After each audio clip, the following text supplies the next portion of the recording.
Hey, fuckers.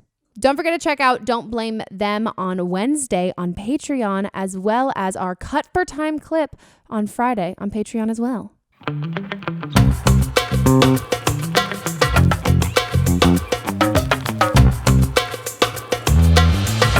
Hello, everybody, and welcome back to another episode of Don't Blame Me. Today, my guest is Natasha Chandel. Oh, I did it right. Yeah. Did I practice? I did practice.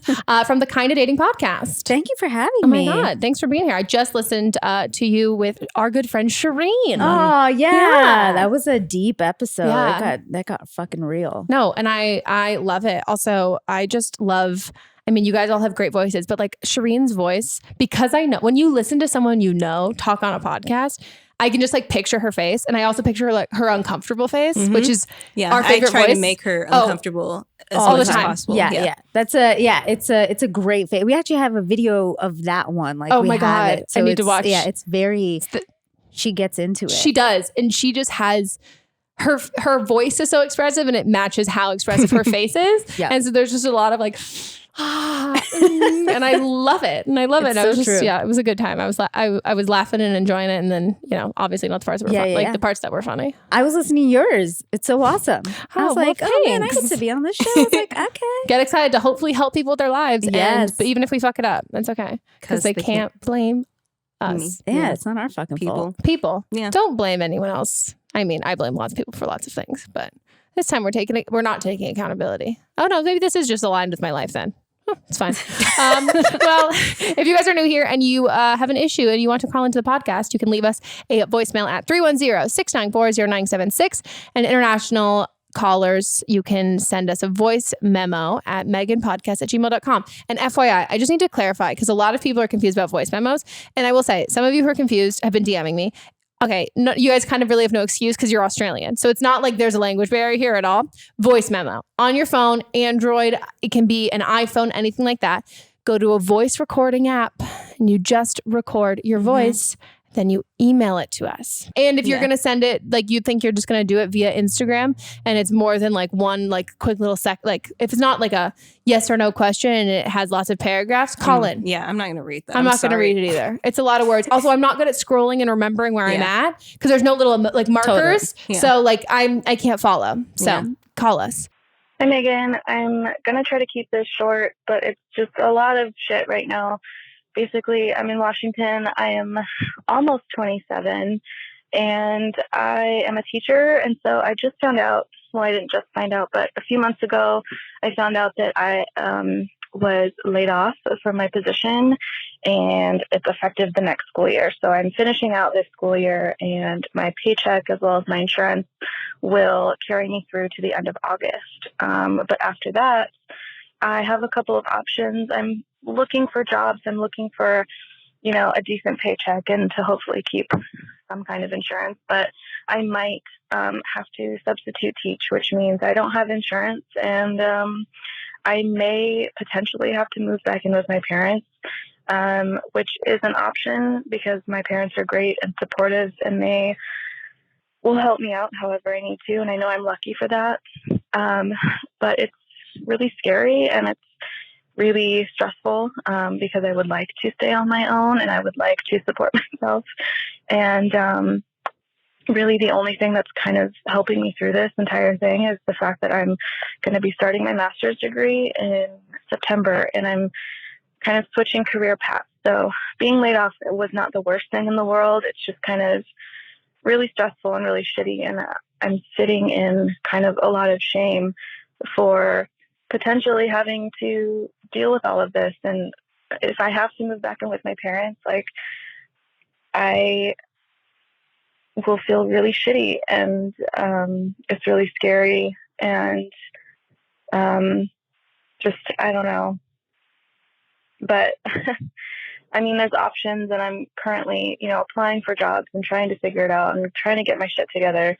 But I can't shake the feeling of, you know, worst case scenario, I might have to move back home for a couple years. And I know that it's temporary and I know that I'm lucky and I know all of these things and it's societal pressure of what success means. And, you know, it's really shitty that, you know, it costs so much to live on your own, but I can't shake the fact that it feels really shitty and I don't really know what to do, and the fact that I might be without insurance, and I've, birth control and prescriptions to pay for, and I don't know how that works without insurance, and if things are going to be super expensive, and like, I can't even begin to list off all of the things that I'm stressed out about. And just, if you have any words of advice or comfort or anything, I would really appreciate it. I know that it's really just going to take time to figure it out, but it's really, really hard, and I'm really anxious. That's our 3-minute cutoff. She got the 3-minute cutoff. Yep. Oh, that's a tough situation. Yeah, I think you're doing a very good job of therapizing yourself in the call. But I think it's, I'm not going to tell you that it doesn't suck, because it does. And I personally love to be validated, as my therapist says. She's like, 100%. You just live for it. I was like, no, I live for validation. That's just all I want. Is I want someone to be like, I see you and I see how you feel, and I don't need to make you feel better, but like, totally. you're good in feeling that. It's like, also annoying just when somebody doesn't tell you. Like, if you're you had a shitty day, and somebody's like, no, you didn't. Like, no, I fucking did. Yeah. Like, and it's okay to say, yes, some things happen that are shitty. Yeah, and it's not going to be shitty forever. I think, like you said, like you do want to take a pivot in your career. And this is probably, as much as like no one wants this kind of happen, it did happen at like a time that is just, it's going to work better with your life. And also, I think you are lucky, and you are right that you're aware of how lucky you are that you're in a situation that you do have parents to fall back on and all of that stuff. I think when it comes to like the pride with it, and like that you are correct in like the media's idea of like what success is. And I wouldn't even just say the media, but it's also like what your friends talk about and what you see from your peers.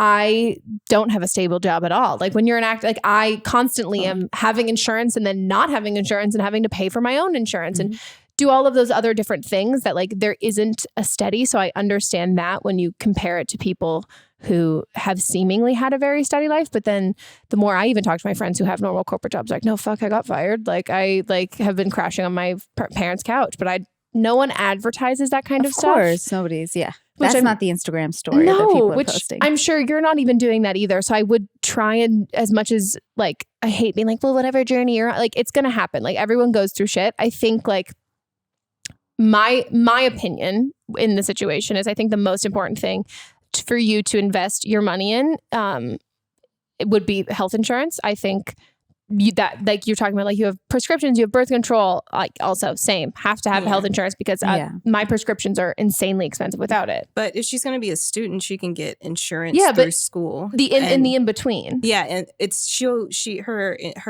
insurance stops in August. She starts school in September. Oh. And also, if you have like breaks in employment, then you can get COBRA as well, which is an insurance thing. Yeah. So the COBRA is fucking expensive sometimes, but I would just, I would say to her, I'm like, girl, you're 27. I'm like, shit happened.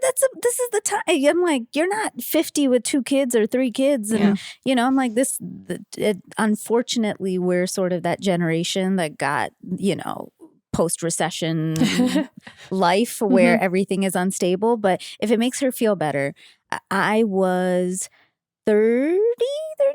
I was at MTV for 4 years. I was like the one person who knew like everybody's job. So I was like, I'm always going to be here. I got laid off. And I remember that whole feeling of like, oh my God, what am I going to do? I suck. Was it me? What's everybody going to think of me? And there's always that like weird shift. And I remember it was thankfully like my mom who was like, you weren't happy, 1. And 2, like, why don't you use this opportunity to do the thing you really wanted to do, which at the time was I was in New York and I wanted to move to LA. So she was like, you have severance and somebody's basically paying for you. Why don't you just move now instead of twiddling my thumbs in New York? And I was like, you're right. And so I sold everything in 2.5 weeks. I moved to LA, and I'd been in New York forever. So, and I came, and then like, that weird feeling of uncomfortableness and like what's going to happen pushed me in a way to reach out to people that like I didn't know would eventually end up helping me. And in 3 weeks, I got a job. And then I was at Fox. And then I went to Disney. And it's like, shit works out, you know? And like, we always think in the moment it's not. But it's like, life is always going to be like ups and fucking downs.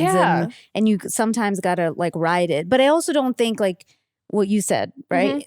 You got to feel shitty. And you got to allow yourself to feel shitty. And even if that's like feeling that shame, but then also like don't dwell in it and don't be like, this is the only reality. Because in her situation, it seems kind of like you got college coming at you, the thing you really want to do. And then most people, when they're like doing a master's or something, take up another part-time job. And there's no shame in that at all. Like that's how people fucking survive. And there's so many career pivots in general that I think like this is something that like you said, like you don't have anyone to support, and you're lucky that you have people who can put a roof over your head if it comes down to that. And I think like as much as you can like swallow that pride and then think about how much money do I want to spend on my pride and how much money do I want to spend on things that are actually tangible and that I need, because like to save face and to get an apartment and potentially like rack up credit card debt that you don't really have like a guarantee to pay off immediately. Also, how much of that is the appearance to you? Like, do people even need to know that you moved back in with your parents? Like, if you don't feel comfortable saying that, but like if you're going to spend all this money to get your own apartment and your own place that you really can't afford, how are people even going to know that you did that? Like, I think I think as much as like we're like, oh, I feel embarrassed about other people seeing all this stuff, I think it's also just knowing that like you don't need to be ashamed or embarrassed of yourself. And so much of like this appearance we try and keep up, nobody else gives a shit as much as we give a shit about like what we think like, oh, I think everybody's paying attention and cares about this. I'm always like, people go off and they go back and live their own lives and nobody gives a flying fuck what you're going through. And can I be honest? I always tell people, if I had the opportunity to live with my parents, I would totally be living with my parents and saving money. Like I would have no ego about it because, but my family's in Canada. So like example, when I got laid off, I was like, oh fuck, I have nowhere else to go. I got to figure this out. And you know, but again, I always think like necessity is a mother of invention and it kind of forces you to think outside the box in a way. And you're lucky. You're lucky you have a home, enjoy it. Trust me, the people who are, if anybody's judging you, it's because secretly inside their parents are mean to them. Yeah. Oh, 100%. And they're like, my fucking parents would never do that to me. Oh, yeah. Oh, yeah. No, I would be that. I'd be like, oh, I'm fucking jealous. Can I live with your parents? Will they make me dinner? Will your mom do my laundry? Totally. No, that's a lot. Will your dad do my laundry? Yeah. Will your mom help me with my taxes? Can I save this much money on rent? I've got friends who live with their parents and they have had like partners or friends who've been like, come on, like move it on your own. They're like, first of all, I'm saving so much more money. I'm going to be able to probably buy a house before like you are able to, like any of that stuff. I think there's any of that shame, like you said, it's definitely misdirected in like a, wow, we would all be kind of envious and jealous of that. And also know that like as much as you don't have to feel like ashamed of it, it's also if you feel better and you feel more confident in not necessarily telling people, you don't owe anyone an explanation about anything. You don't have to talk about it. But if you feel empowered to talk about it and you want to talk about it with your friends and like let them in and let them know, I think you'll be pleasantly surprised at how supportive and how people also probably open up with like the other struggles and shit that they've been through. Yeah, I moved in with my parents in between me like finishing school and then moving out here. And I did have a little bit of shame, but I was like, I need to save money before I move. So it was the best thing for me. Does it matter in the big scheme now? You're like, whatever, man. It was like a tiny blip. I live with my parents, and for people who like, I don't know about you, Megan, but for like me, because I don't get to see them. Whenever I get to spend time, I'm like, man, I don't know how much time any of us have. Yeah, just cherish it. Well, on to the next one. It's a really smooth segue. Hi, Megan, Melissa, and guest. I am calling in because I have an issue with my fiance's mom. So backstory, my fiance and I have been dating for 10 plus years, met in high school. He is the best person I've ever met. I love him more than anything. So excited about our wedding, but his mom is making it harder and harder to get excited about. A little backstory about his family. His mom is insanely Catholic, like so much so that I am having a Catholic wedding ceremony just to kind of, not to please her, but just to kind of get her on my good graces, and because I know she would probably flip if I didn't. But she keeps bringing up us having children. Now, this is not the first time she has started bringing this up. She's been bringing this up, I mean, even when we were in college, about asking when I wanted to have kids and how excited she was to be a grandmother. And I've kind of told her each and every time, the same exact time, I'm not having kids anytime soon. I probably won't have kids until I'm in my 30s. And I'm 25 right now. So that's about 5-6 years, depending on, you know, what happens in our lives. Anyways, it hasn't been as bad until we got engaged. Every time I see her, it's the first question she asks me. So, do you want to have kids yet? Are you excited about having kids? When are you going to have kids? I can't wait to be a grandma, etc. To a point where I have told my fiance to tell her to kind of pump the brakes because it's really stressing me out. I've told her multiple times that I don't want to have kids anytime soon. My fiance and I have both agreed that we wanted to wait to have children, but she keeps harping and keeps bringing it up no matter how many times I can scream it at her, not scream it actually, but like really wanting to scream it at her that I don't want to have kids yet. My fiance and I don't want to have kids yet. So I guess my question is, how do I've said it nicely before, but how do I really kind of harp home this, that I'm not having kids anytime soon and she needs to stop without being a total bitch? Thanks so much. I love you guys. Be as brutal as you want. I don't care. Rip me to shreds or not. I don't care. But just help. I'm tired of getting asked if I'm going to have a child and I might not even want one. So thanks so much. Bye. I feel so bad for you. This woman seems like, I don't know how, like you said, like, I mean, I haven't actually screamed at her. I don't know how you haven't yet. I would lose my mind. I was going to say, like, I so empathize mostly because I'm like, welcome to every brown girl's family. But you guys were talking about that on the episode. Totally. It's like all day, every day. When are you getting married? When are you having kids? I want kids. Or basically them being like, they want to be grandparents or they want kids around. You know, like how your life sucks about it. Oh my God. Constantly, can we set you up with somebody? And it never ends. So what do you do? I mean, I literally like just had a thing with my parents where they asked me to be on an Indian dating site called, okay, I know you think that your issue with your mother-in-law is terrible. I just want to put this in perspective, okay? There's a website called shadi.com, which literally translates to marriage.com. Oh my God. And my family has known since I was very young, I don't believe in marriage. I've been very upfront about it. I'm like, I want a partner. I don't believe in marriage. So to get a profile on that account is two ways. Either you put one up or your family puts one up. And it's called a family run account because in Indian culture, parents are so fucking overbearing. Wait, so they could be talking to someone else who's also running a family run account. And then both of you are like, I don't want to be here. It's happened to me before where my parents, against my will, put up a picture of me and created an account, which was a family run account. And then made me go on a date with a guy that my dad was like, also side note, my dad's an astrologer. Like he's an actual Indian astrologer. Wait, I want to meet your dad. Oh my God. And so he found my astrologically perfect match on shadi.com on a family run account. I might be on your dad's side. Were you guys not super compatible? But here's the thing. No, because he fucking had the same name as my brother, and all I could think was fucking my brother. Yeah. Oh yeah. And my brother's tall, and he's an engineer, and this guy was tall, engineer, and had the same name as my brother. And I was like, guys, no. And then like we ended up talking because his family was running the account, my family was running the account. So I just want to put in perspective about overbearingness, you know? And so just now, they still tried to convince me. And so my dad the other day was like, you know, I just want you to think about it. What are you doing with your life? Let me put up some picture. Let me feel. Oh my God. And then I was like, no, Dad. And like I've gotten to a point where I've scared them. So they know not to say these things to me because I'll just go like, I see red. And that's just my way of getting them to. And then, so he knows that he can't convince me. So then he got my mom, who's like my best friend. And the next day, and she knows, don't tell her what to do. Yeah. So my mom is like, you know, have you given any thought to maybe what your dad is saying? And I was like, yep. Nope.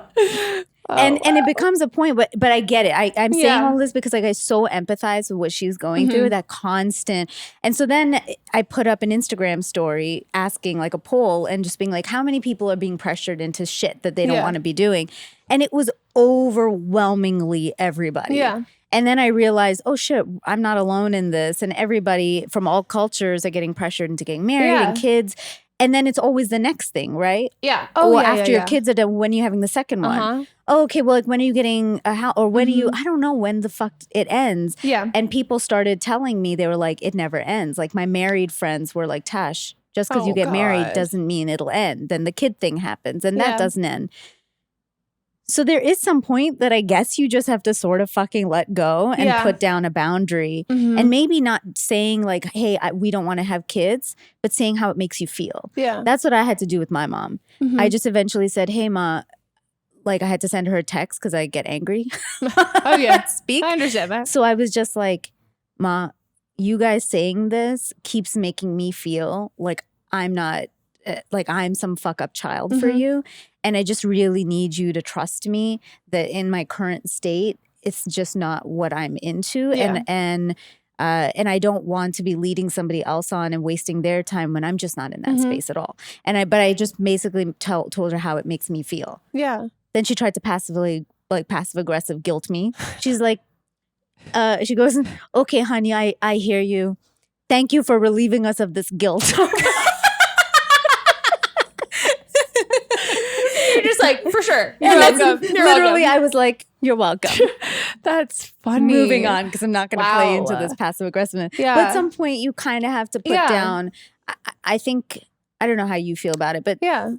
I mean, I think that makes sense though, because I think like even in related to anything else, I think when someone can say something to you and it comes from like such a place of love or compassion, but like the way that you process it and take it, you're like, I hear what you're saying. I know your intention is not to make me feel like a fuck up or make me feel shitty, but like it does. So what you're saying isn't helpful. This isn't like an encouraging, positive thing. This isn't like oh, my parents really want or like anyone, they really want what's best for me. Like, wow, they're just so supportive. It's like, that's your goal, but like that's not how I'm taking it. And so if that's, let's talk about something else that could make me feel how you're trying to make me feel. This is such a more positive way of, I was just going to be like, just start explicitly talking about your sex life. Like, so you're trying doggy style and his mom would just be like, oh, and then we'll never want to talk about it again. Like cause that's the thing I find with my God, it's so funny. My friends who are pregnant and they are like my female friends, they're the ones carrying the babies. But they were talking about how funny it is when they were like trying to get pregnant, how everybody's so involved. And I asked them, I was like, is it like super weird when people keep asking about it? Because like, I like love them. I was like, all I can fucking picture is you and your husband fucking. Like, I don't want to think about it. When everyone's like, how is it going? Are you trying? I'm like, you're having sex. Like, I don't like, I love you guys, but like, I don't want to like think about it and picture it. So like in my mind, I'm like, well, what if you really like people have this like massive separation when it comes to like, oh, like we're trying to have, like, we're not having sex. We're trying to have a baby. I'm like, it's the same fucking thing. You're just like coming inside me and like, I'm not on birth control. Like this is it. So like, it's in my mind, I'm like, make it sexual. And then she'll be like, oh my God, it's like, Lord Jesus, like she would be, especially if she's like mad Catholic. She's like, can you imagine? She's like premarital sex. Exactly. I thought for 10 years you guys have just been hugging. Like just long extended eye contact. Like, oh my God. It's just been sweet petting. Oh yeah, but not more than 3 seconds. Like nothing. Oh my God. That's funny. So that was like my like. That's a good. Yeah, that's also a great way. Just making people uncomfortable completely. Because then it's like, oh fuck, like I don't want to like hear about this anymore. Yes. But also I think like this is obviously in a very different way because like I don't get it like in like like in real life, like from people, like, but if I post any picture of my boyfriend and I, it's like, oh my God, when are you guys getting married? Like when, and all of those questions. I'm like, first of all, like we're 25 and no matter where you live in the world, like, sure, maybe people get like, I'm going to tell you, almost all of my fucking friends are single. If I got married now, everyone would be like, what are you doing? Like, we don't even have boyfriends or girlfriends and you're like getting married. Totally. It's like just on a different like level, but like getting that pressure and you respond to one person, you have that out there. So it's not like, oh, she's never talked about it. It's like with your mother-in-law, like she's heard you say this before. No matter how many times you say it, your answer isn't changing. So I'm also kind of a believer of being like, if I've said it once, you're going to ask me about something again. I'm just like, pretend I didn't hear you. Yeah. And I would just change the subject. Yeah. And it's like, it's not that you're not answering her question because she can't be like, well, you didn't tell me. It's like, well, no, like, you know what my answer is, and I'm going to come to you. And even if like it's saying one more time, it's like, I want to let you know that like you said, this makes me feel, because I think it's like, it makes me so excited that you really want to have grandkids, and we're really excited to eventually have kids. But I'm just letting you know that like right now that's not where we're at. And it makes me feel like a fucking like human gestational tank. Like it doesn't make me feel love and appreciate. It makes me feel like I'm just kind of being used for something else later down the road. And I want to be able to come to you when I'm pregnant. And I want this to be something that like we can talk about and share. But like right now, I just feel like I'm constantly disappointing you, and it's making me feel bad about myself when I feel great about myself and where I'm at. But now you're making me think that I shouldn't feel good. And I like love you and I think you're amazing. But I'm just going to say now, this is the last time we're going to talk about this. And when we're ready to have kids, we're going to let you know. If you don't hear anything, we're not ready yet. And I'll come to you. But like the next time that you ask about it, I don't want to come across as a bitch, but or rude. Maybe she'll die. Like Satan will come down if you say the word bitch. The B word. And just be like, I'm not going to talk about this again. So if you bring it up, don't take this the wrong way and don't take it as me being rude. But I just need to protect myself and my self-worth and my self-esteem. And I'm just not going to answer. And I'm just going to change the subject. Yeah. And eventually I think hopefully she'll like get bored. I'm just going to say like, don't get pressured by it. Yeah. If it's what life you want, to live. Yes. Have a kid, like have it when the time feels right and that's what you want. Completely. But like that pressure of everyone telling you to, I think it's like, that's the stuff that like, I mean, at least for me, like that's the stuff that stands in my mind is all these people commenting to me, telling me to get married. I'm like, yeah, no one I know in real life has ever been like, hey, you should get married now. Nobody. But I'm like, oh, it's a bunch of like 11-year-olds from Minnesota who are like, get married. And I'm like, oh, maybe they're right. I'm like, well, none of my friends have been like, do you know what I mean? It's like this, it's this aspect that like we can kind of stick onto those things that also, I don't know, as humans, I think we're very good at like second guessing ourselves. And so when someone says something, you're like, oh, that's not what I wanted. You're like, oh God, and you spiral down that whole thing. But stay strong with it. Also know that your fiance, he's on your side, and then have him like also lay down the law with his mom. Yeah, too. I think he's got to definitely say something because he can't be a pussy about it. Yeah, and does he have like a brother who could like have a baby or something? So like take Somebody the pressure else off take of it. you. Yeah. Yeah, that's a good call. It's a good time. Pass the buck. Yeah. Well, let me know what happens. And if you do, I don't know what state you're in, but if it's legal to record people without their consent, I would love if you could record the first time you tell your mom, like really just like explicit shit, or your mother-in-law. That would make my fucking life. I would love it. I would That'd just be love awesome. to hear it. She just actually gets struck down by like, is it lightning that Satan has or fire? What does he have? Does he have? I don't know, man. I'm brown. I don't know. Oh, he strikes up though, right? Does he strike up because he's down there? You're talking about Satan? Yeah, doesn't Satan? Oh God, no, God is mad at you. Yeah. Okay. I was like, I think Satan, you just burn in hell. My little understanding of it is Satan's there. So Satan's a big fan of me. Like I'm saying what you meant was he's my hype God man. would strike you down. God would strike you down. Yes. Satan would welcome you with open arms. Like, come on in with the threesomes. Have the threesomes Come here, nasty bitch. Here's a nice fireplace. Oh my God, I'll meet you there. I will 100% meet you there. Should we go on to the next? Hi, Megan. I am 24 years old and I love your podcast. And I thought I would call in with my own issues. So I graduated from college 2 years ago, and my boyfriend and I have been dating for 4 years now. Once I graduated, I got a job in my hometown and ended up moving back home. However, my parents don't live in this house anymore. So because my job is really close, they allowed me to technically live at home, and I pay for some of the small little bills since I don't make that much money. But, it's great because I don't have to pay rent and stuff like that. So my boyfriend graduated a year after me and also got a job in a similar town, and we've been living together ever since. The reason why I'm calling is because they don't know that we live together in their house, because they would definitely not approve. My parents are very traditional and believe that me and my boyfriend should be married before we move in together. And we do want to be married, and we do want to be together, but we don't necessarily believe that we have to be married first.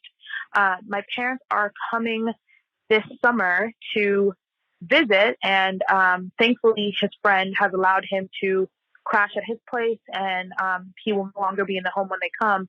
But I do want to talk to my parents about me living with my boyfriend without their permission. Now, I'm really concerned about having this conversation because my parents are very protective and they control a big part of my life. Just as a little bit of backstory, they pretty much picked my major and pretty much pick the field that I work in. And I feel like I really don't have a lot of autonomy, and just the idea of sitting down with them and telling them that I want to live with my boyfriend and if there's something wrong with that really stresses me out. But at the same time, I don't want my boyfriend to feel like, you know, upset at me, because he's so understanding and is so great, because he has been encouraging to me and so supportive during this time. But at the same time, I feel like I do need to stand up for our relationship.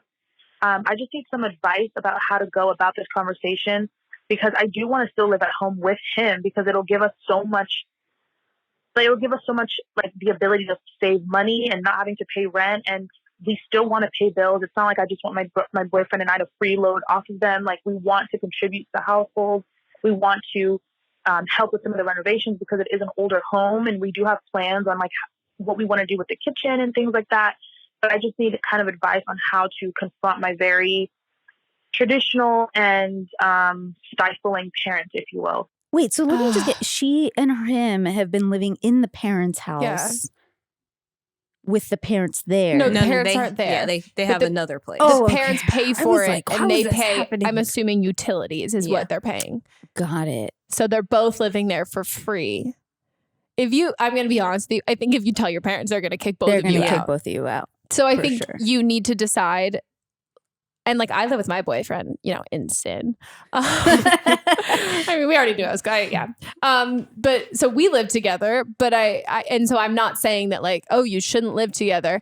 But I think at the end of the day, like, if you want to do something that is against your parents' wishes, you can't be financially tied to them, like in that. And we've had callers like that before, where it's like, I want my boyfriend to come over whenever, but I live with my parents and they don't like it. It's like, well, tough shit. Totally. I agree. I think like you have every right to want to live with your boyfriend. I think it totally, like, you don't need to be engaged. Clearly, like, I'm very on that side, but if that's the lifestyle and the life choice that you want to make, you also have to fund that and pay for that. And so am I telling you just to like lie to your parents? Yeah.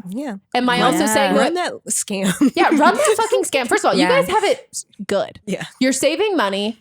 But here's the thing though, I wouldn't get into renovating. I wouldn't do anything like that. No. I wouldn't give any sort of suspicion of like, where is she getting this like money and like who's doing this with her, anything like that. I would keep the lie fucking going, and then I would just save the money that you would put into renovations or do anything like that to then get your own place. Yeah. I would also change the locks, pretend someone broke in, and don't give your parents a new key. Yeah. Because that's my biggest fear, is like, he's going to be there. Also, it should be like The Bachelor. Every night he packs his bags. So if they come, he can just like throw them out the fucking window and get out of there. Yeah, like where's all his stuff? Is he moving like all his clothes to his friend's house and all his belongings that are at your house? Like he needs to live like a squatter. That's what I'm saying. Like, but when they come visit, like, does he not have stuff there? I mean, I hope you and then they must have to hide it. I'm telling this just That's, sounds like such a low-key Indian girl move, because like this is the shit we had to pull. Like, I was with my boy for 4 years. My parents didn't know till like the very end. We've had callers call in like that, because you're like, I don't know. But, you know, I agree with you. If you do want to have the talk, which I do think eventually you're gonna have to. But then you have to go with the repercussions of that, or you have to be okay with the repercussion that they might just be like, get the fuck out of my house, or it's us or him. Like, that might come down to it. So if you don't want to deal with that, definitely just keep it low key till what I did is you break your parents. Yeah. And you break their spirit by them thinking you have no hope. And then you're like, look who I found. That's what I mean. Because right now she's 24. So they're like, oh, she's got time. You fucking keep that lie going for a couple more years. And then they're like, oh shit, she's not finding it. Sure. Yeah. Whoever you have, you want to live with him? Okay, live with him. I think that's a good call. Yeah. Do they know that he exists though? That's what I was gonna say. I don't know if they, because if they know he exists, they might be suspicious already. They might be. And then if they are, you need to you fucking have to change the locks. You have to make him like change up like the deodorant he wears. You need to like go in there with Dove baby powder. You need to like vacuum everything. Like, he needs to dye his hair your color and grow it out that length so they find hair. Like, you have to fucking like hardcore ninja like Jedi mind trick this shit. Otherwise, like, it's gonna blow up in your face. Or tell them and say, we'll pay rent. But you can't. But they're saying they're trying to save money. I know. It's that's a hard position for him to be in though, too, right? Because like he feels like he's got no free home. Rent. Yeah. Oh, He's been there she better year. shut and up. It's a that house. Better shut up. It's You're a right. house. You were fucking right. Yeah. Actually, It's not you're even an right. apartment. I would just be I like, bet they have a backyard. If he got mad at me, I'd be like, boo. Yeah. You want gotta go. Where are we gonna live? Get the fuck out. So, but I think it needs to you're be right. like this. Like you guys have like a really great. Like it is also kind of like, you know, hot and sexy where it's like, ooh, we're being secretive. You have a really great thing happening right now, but like it's only going to be so great for so long. And I wouldn't say like don't enjoy it, but really use it as a stepping stone of being like, okay, we're getting away with this. It's like we're fucking getting away with murder. We have to fucking save money as fast as possible and get out of here because this is too good to be fucking true, and like it's gonna blow up in our faces. Yeah. So I think you need to like work as fast as possible. I think they know. You do? Yeah, there's a good They've chance. been dating for 4 years. She's been graduated for 2 years. He's been living there a year. Like, I think if they don't, they at least know that he's spending the night. I was going to say, they yeah. definitely know. Yeah. Yeah. At that point, I'm like, what do you care after that? Yeah. Well, they're like paying for their sex pad. It's time for a break, guys, and we'll be right back.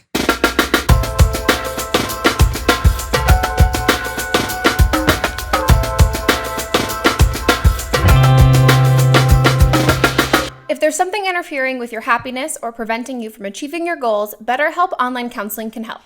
BetterHelp offers licensed professional counselors who are specialized in issues such as depression, anxiety, relationships, trauma, anger, family conflicts, LGBT matters, grief, self-esteem, and more. Connect with your professional counselor in a safe and private online environment, and get help at your own time and at your own pace. Anything you share is completely confidential, and it's so convenient. You can schedule secure video or phone sessions, as well as chat and text with your therapist.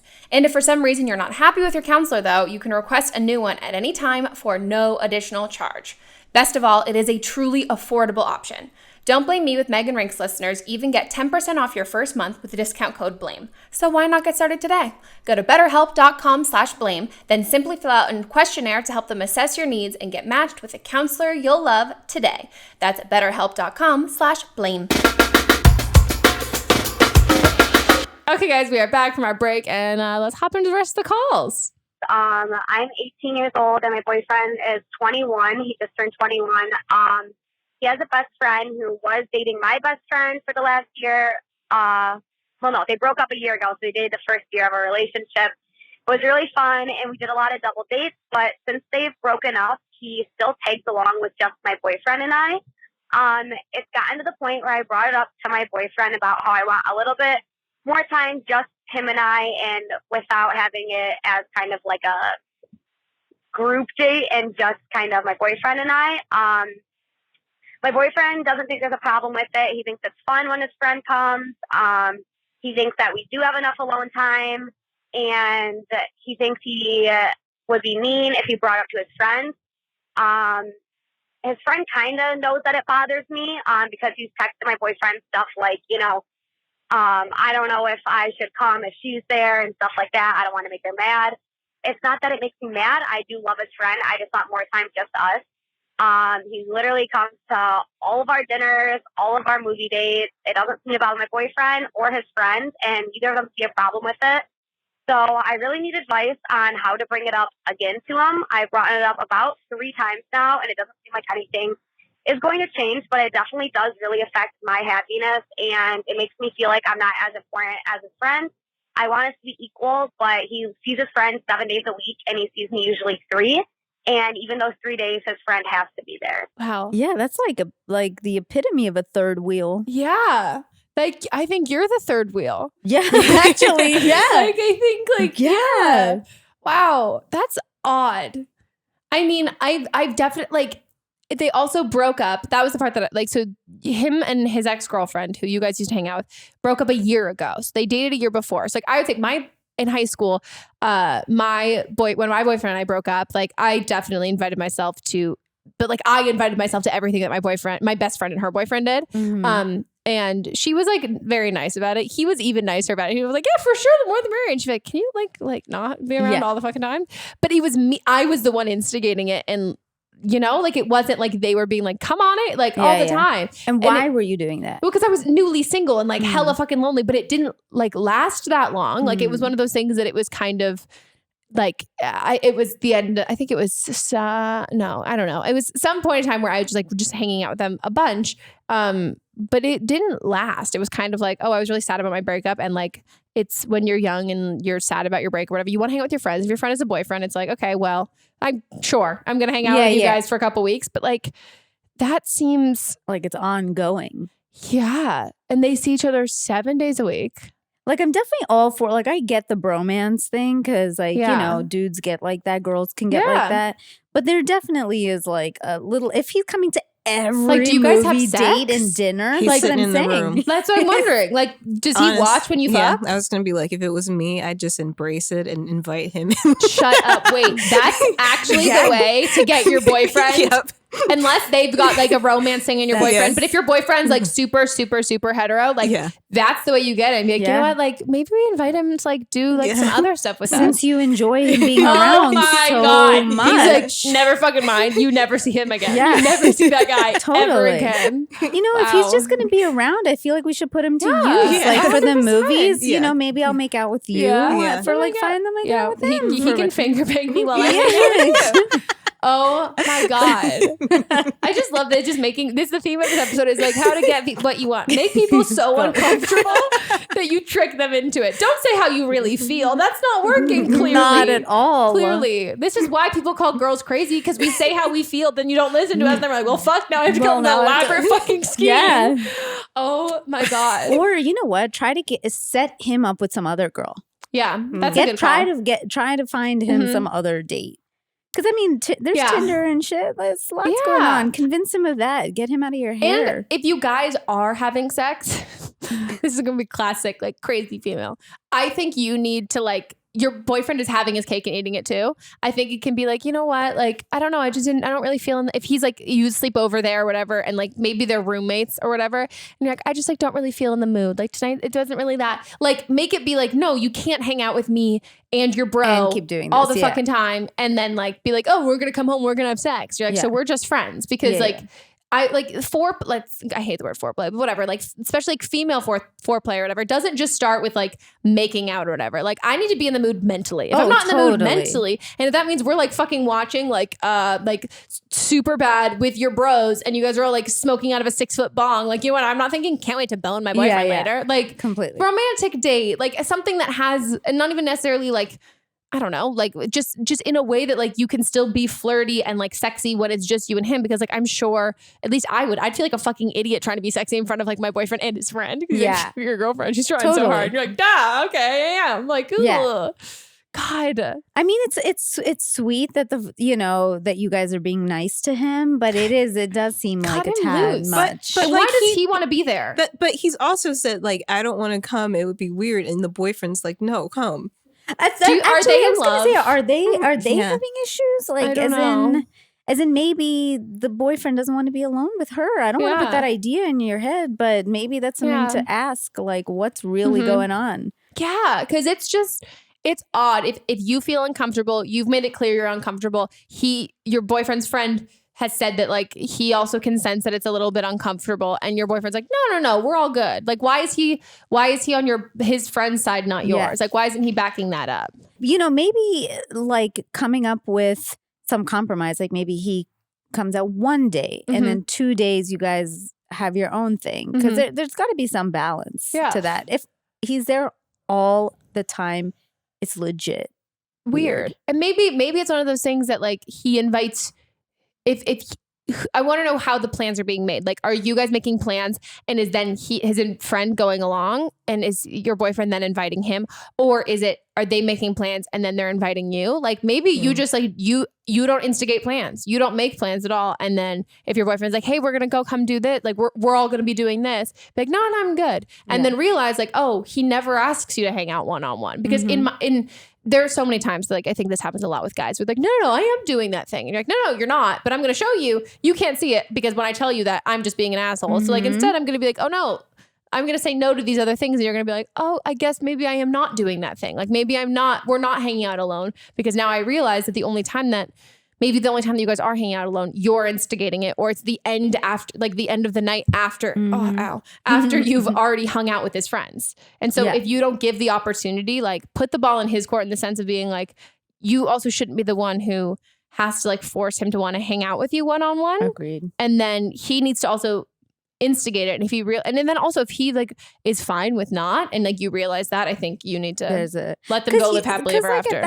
At 21, he should be wanting to just bang you all I the know, time. Like right? my boyfriend at that age was like trying to be alone with me. I was like, dude, like fucking kicking him away. Like let me breathe a little. You know what I mean? Yeah. So it's kind of strange that he's always. And I remember being like my, boyfriend's friends, or we were all so close. We all hung out, like the boys hung out with us all the time.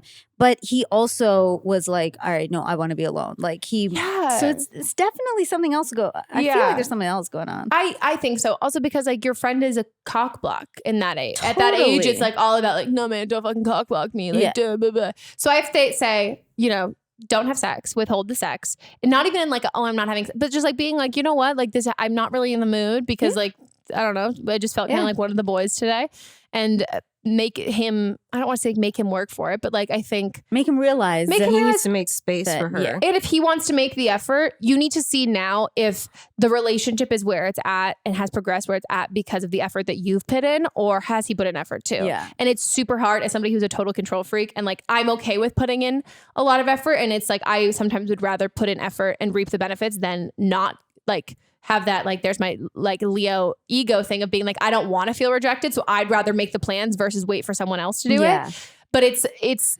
all that's going to do when you overcompensate for other people's like shortcomings. It's going to come clean at the end of the day. Like it's exhausting. Like you can't eventually ever do that. Well, let us know what happens. I would love to know. We definitely agree. Yeah. It's strange. Yeah. And they might be in love.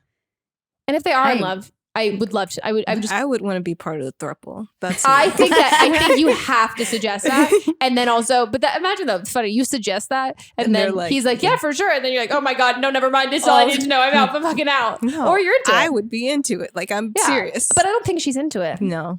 Also, unless she's just not open to it. But her friend used to date him, and then what if her friend is like, wait, so you guys are all dating now? It's been a year. I was gonna say, and he's been around every time. Yeah, I'm sure her friend is fine make with it official. Yeah. Oh my god, so open funny. your mind and all the other holes in your body because now you got 2 dicks. Yeah. Okay, is it time for the next one? Hi, Megan. So I'm 19 and I'm actually from Germany, but right now studying in Poland. I'm studying medicine for the next 3 years here and then moving back to Germany. And I'm calling because at the beginning of my studies, I met this guy and we dated for like 2 months. And after we broke up, he was very, very hurt. He's a very emotional guy, and his best friend also was very jealous while we were together because he had the feeling that my ex-boyfriend didn't spend enough time with him. He spent too much time with me. And afterwards, we actually stayed friends for the next 2 to 3 weeks. And then we went on a vacation with like 6 other friends. We went skiing. And after that, they didn't talk to me anymore. They talked about me to other people. And also the people that I met through them, because they already lived here a year longer than I did, they also stopped talking to me, and the people from my school, from my university, they already have a lot of groups, and I have like 2 good friends here, but because of the breakup and what especially the best friend is telling about me, I have the feeling that I can't really get to know people because it just does not feel right to go up to them and say, hi, do you want to do something this evening? Or do you want to hang out sometime? It feels weird to me. And it's also not very easy for me because I'm living like 700 kilometers away from home now. I'm home every 4 weeks and I'm very close to my family. So that's also not very easy. And my question is, how can I cope with things like finding friends at university, even though already people heard a lot of stories behind my back? Or how do I cope with the situation with my ex-boyfriend and his best friend? And yeah, it would be great if you could give me some advice about that. I love your podcast. That's why I'm calling in and wanting your advice. And Thank you for helping me. I mean, my first theory is this best friend either is in love with you or is in love with your ex-boyfriend. Yeah, he's a dick. Yeah, this is like, dick. I think also, as much as like gossip and all of that stuff like that, it feels really isolating and it like really, really hurts. Also, just try and put yourself in the position of thinking, like, I've definitely had people who like gossiped and told me about like shit about other people that I'm like, oh, why are you fucking telling me? Like, I don't care. But like, usually if someone's got, you're like, oh, smile and nod. So I think like, regardless of the fact that like he's told all of these people, if there's a couple of people in that friend group that you've actually felt really close to, like, know that they probably don't give a shit. Like, I think there's a lot of like saving face of awkwardness that because those friendships are a little older, that they're not going to be like, why are you gossiping, man? But like, it's in one ear out the other kind of shit. Yeah. So I wouldn't stress too much about that. I've dated, and I said this on the podcast before, I did my freshman year. I like met a guy at orientation he was like a senior or junior. And we started dating like literally like day 3 or 4 of my freshman year. And so that's how everyone knew me. So like I was introduced and I like, this was like, oh, this girl's dating him and him. And by the time that we broke up, I was like, oh my fucking God. Like I don't have like, people already only know me as your ex-girlfriend. And you also have seniority here. Like you have all these friends. Like it felt awkward and it felt weird to like make new friends. But that's when I just like switched and went to a different frat. And like, as much as it feels sucky, and again, like the breakup or whatever, that you like all those friends and you invested that time and that energy, that doesn't mean that those people aren't going to be your friends later on. But take like a solid step and break away and find some people who don't necessarily know him that well. Find some people that you can have those new relationships with, even if they knew him and they knew that you dated, that they don't have like, oh, I have this loyalty to him that I can't talk to you in that way. You know? Yeah, no, totally. I'm also sort of sensing with her that this might be about something deeper for her. I think it's like she's away from home. There's like a lot of that insecurity that's just like natural that's building up. So I think like she might be telling herself a story that's not reality. Yeah. Like nobody likes me. They've heard all this stuff. But it seems like just go take the shot, you know, of like going up to those other people and being like, hey man, you want to hang out this weekend or whatever.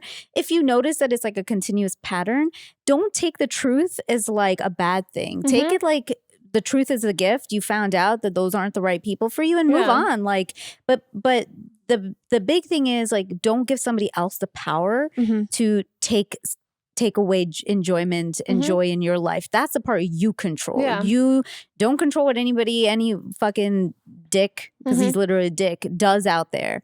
But you control how you react to it.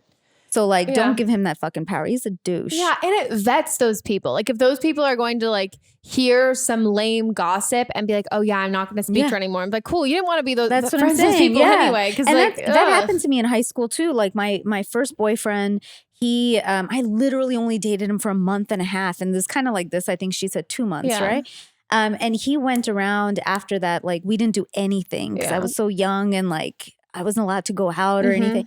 So he ended up telling people he did a bunch of shit with me that he didn't do, like sexually. Oh, high school boys. Right? And I remember like suddenly half of the school stopped talking to me. Yeah. And it was like, and he was a white Italian kid and I'm Indian. And there became this race war that suddenly went on. That like suddenly it became like like all my brown and black friends used to come up to me and say like, oh, so we're not good enough for you, and I'm like, huh? And then other girls, like his crew, would say, oh, he's with like a brown girl. Like it just became this weird thing. Wow. Yeah. And I remember, like, FYI, my parents don't let me out of the house. When did we have sex? But I'm always like lucky because it got to me a lot at a point when I remember being like, oh my God, who are you people? Like I thought you were my friends. Yeah. But then I realized like, oh my God, it's so much better I know this shit about these people and I can move on. And then I found other friends that had heard stuff but didn't give a shit. Yeah. And they like liked me for me and like they were like my band of brothers, to be honest with you. And it got me out of my shell and created a new set of friends. And then I ended up meeting my 4-year boyfriend as a result of that. Yeah. But it wouldn't have happened if like I didn't get out of my circle and take the truth as like a gift. I was and like, those are those people who aren't listening. They're the quiet quietest ones. The loudest ones are the ones who are like, oh, fuck you. You're a fucking slut. You're a fucking whore. It's Completely. all those things. And it feels all encompassing because like that's the loudest voices in the room. That's what you're surrounded by. But you're like, oh, if I take a step back out of this circle of people, I'm going to realize that there's all these other people around it. And I'm in this little pocket of people who care. And there's all these other people around who know, but don't believe it or don't give a shit. Completely. Like, and it's hard when it's those people who you also, it's betraying. It feels like, oh, these are the ones that I was friends with and I knew and I trusted. And you of all people shouldn't believe gossip. Yeah. Like it should be people who don't know me. And I think it's a lot of the time, like this is happening in person with you, but like you're not there. Like it's like this is like a hater in real life situation of being like when you confront people who like I'm very confrontational. Yeah. And not like if someone's talking shit, I'm like, hey, can we like I heard, and it's so much of, oh my God, fuck, I didn't know that you were gonna know that was me, and I also assumed that you would never approach me about it, and it completely blows up in their face. Exactly. And so I think like if you can take that, and I know that that's like so scary because you do feel like you don't have the upper hand here, but you also did mention that you had 2 really good friends already. 2 friends is more friends than I had in college. Yeah. Like I think that it can feel like your friend circle has like completely like, I don't know, like gone down to, by like 99%. Totally. And so it feels like your world is a lot smaller. But when you can invest in those people that like really, like you were saying with your friends, like the ones who actually really care about you and all of that stuff, I think you're going to realize that like, oh, when I can give them I can tell them like, cut the fucking bullshit. This is not true. This is not how it is. And then you ignore it, and it's going to suck for the next girl but it's going to move on. It's going to happen again. This happens all the time. Totally. Just don't be the victim in the situation. Yeah. I don't like when people are pushing other people around. I'm like, don't let them. Yeah. And what's the worst that's going to happen? You don't have friends. Okay, fine. It's the same situation you're in now. You have 2 cool friends, and that's all you need. Like, I agree. They don't want a reaction that they want to see you break down. But the second you stand up for yourself, I think they're going to crumble. And if not, and they are still an asshole, then it's like, okay, cool. Like, I don't care. And then that's like, I don't give a shit. And like, go have that talk in like a truly empowered way, whatever that is for you. I think you and I are like kind of stronger and tougher. So, it's like, excuse me, fucking say that to my face, you know? But if that's not your style, empowerment just comes from like owning whatever words it is you want to say to that person. So going up to them, and even if that's, hey, I'm hearing these things. Why are you saying this? You, like you said, he might just be so thrown that she even had the like balls to come up and say that he'll be like, oh, and then kind of challenge that. Like, dude, why are you saying this? You shouldn't be doing whatever is right for you. Yeah. We're going on to don't blame them. This is when our listeners will call in with their own advice from previous episodes. So if somebody was like, oh, my boyfriend and I were squatting in my parents' house for 3 years. Here's how we did it. They would call in and tell us. I love They'd it. give more. We've got somebody from the episode with Art and Rose. We've got somebody that's calling. We had somebody that called in that said that they were into somebody that had accidentally murdered someone. It was her ex-boyfriend accidentally murdered someone. Take in mind, get ready. So this accidental murder, he's a good Christian boy. So that's just FYI. So she kept reiterating the caller that he was a really good Christian boy, and that she found out through they had broken up already, and she hadn't heard about him in a while, but then she heard from his mom, who was like, you should go check his Facebook, when she asked her at the grocery store, like, how is he? So she checked his Facebook, but he doesn't have a Facebook, it's his wife's Facebook. So she checked his wife's Facebook, and through the Facebook status, she found that he had accidentally murdered someone and was serving time. He's been convicted, is in jail. Like, he's been charged guilty for accidental murder is also her term, not the jury didn't rule that it was an accident. Wow. Then she was like, should I reach out to him? Like, I just feel like this connection to him. Like, I really feel like I just like, what do I do? Like, how do I get back in contact with him? And then, I mean, what we didn't say it's safe to say she doesn't fucking listen to the episode anymore, but like what we did, like fetish for murder. I was like, that's all this is. Like, it was insane. So what the fuck is this one about? Just listen. Hi, Megan and Mel.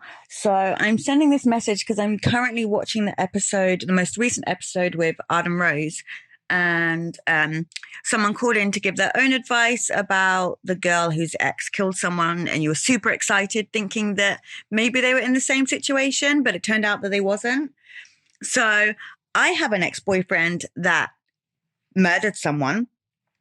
A long, long time ago, we were together. So I'm 32 now, and I was maybe 15, 16, I think, when we were together. And then when I was around, I think 20 years old.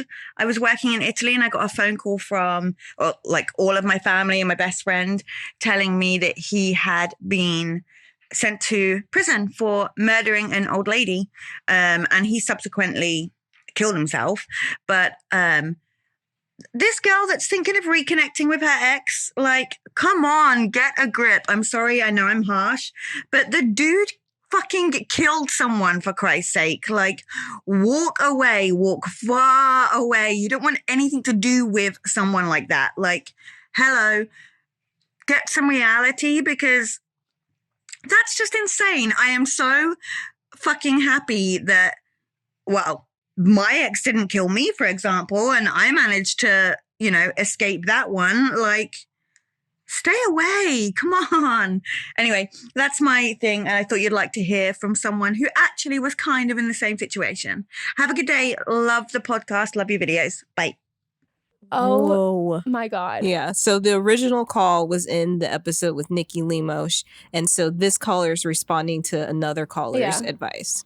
Oh, my God. Wow. I mean, this is so mean, but I'm like, you literally dodged a bullet. Like an actual bullet. Yeah. Like, or the back of totally a gun. Intended. Or a candlestick in the foyer. Like, you dodged a lot. I've made that joke so many times this week. It's my go-to.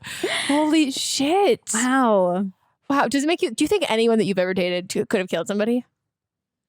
Yeah, there's a good chance I was in a really abusive psycho relationship with a sociopath. Like, he's a legit actual sociopath. And I remember near the end, he told me he had a gun. And I was like, what the fuck have you been, and he is kind of like, he was a loose fucking cannon. So I wouldn't be surprised if there's something he's done out there. I think it's so crazy though. Like the amount of I've told so many friends about this episode and we've talked about it, and almost all of my friends have somebody that they've dated that they're like, oh, I definitely have this guy that I dated that could. And I'm like, God. And it always is happening like in the young 20s. Oh, always. And I'm like, God, what the fuck were we all doing? I remember this crazy ex, he actually said to me, this is when I was like, okay, I think there's something up. He said to me, there's that song, the Eminem and Rihanna song that came out. Love the Way You Lie. Yes. And so he goes, you know that song? And it says, if you ever tried to walk out again, I'd tie you to this bed and set this house on fire. He's like, that's how I feel with you.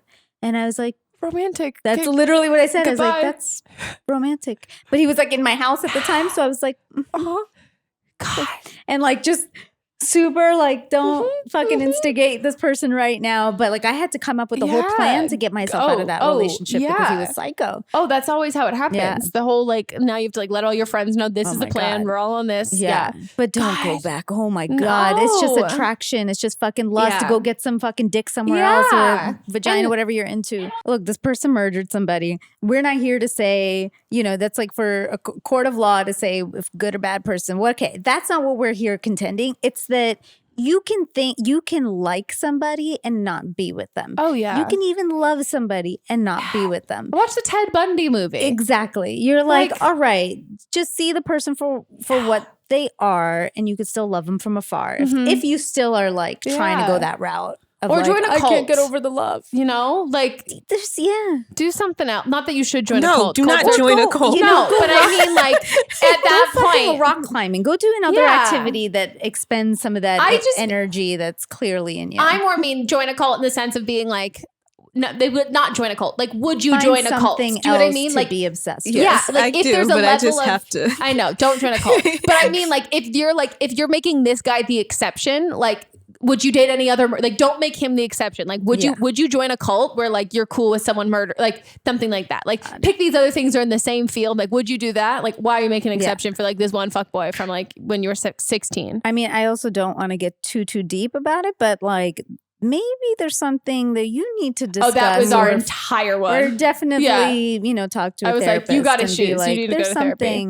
I go to therapy twice a week. You need to go to therapy. I go once a week. I love it.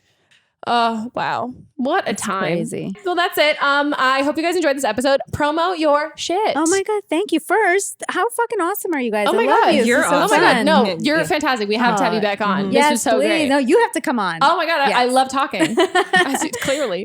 Yeah, you can follow me at Natasha Chandel on Instagram. And the podcast is Kinda Dating across the board, wherever you get your podcasts. And we're at Kinda Dating on all social media. Hell yeah. And for international people, we have kindadating.com now. Oh, wow. Yeah, so the international. We love all the internationals. Well, if you guys enjoyed this podcast and you liked it, rate us. We are everywhere. We can find where else we are on don'tblameme.show.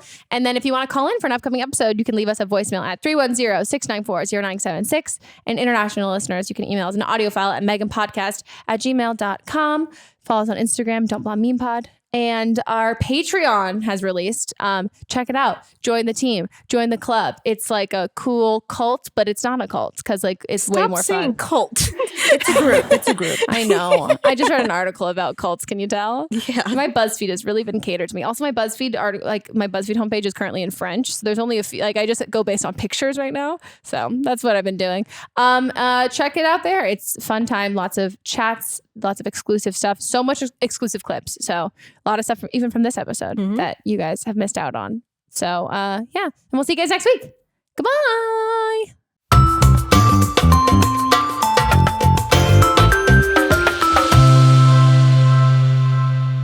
Whatever struggles you're facing, from depression and anxiety to trauma and grief, BetterHelp can connect you with a professional counselor in a safe and private online environment. It's so convenient. You can schedule secure video or phone sessions, as well as chat and text with your therapist, and anything you share is completely confidential. Best of all, it is a truly affordable option. Don't Blame Me with Meg and Rinks listeners even get 10% off your first month with the discount code BLAME. So why not get started? Simply go to betterhelp.com/blame and fill out a questionnaire to get matched with a counselor you'll love today. Don't Blame Me is a production by me. Executive produced by Melissa DeMonts. Camera operator Amanda Lechner. Production assistance by Julie Carley. And music by Ryan Hunter and Giacomo Picasso, part of the HerPod Network.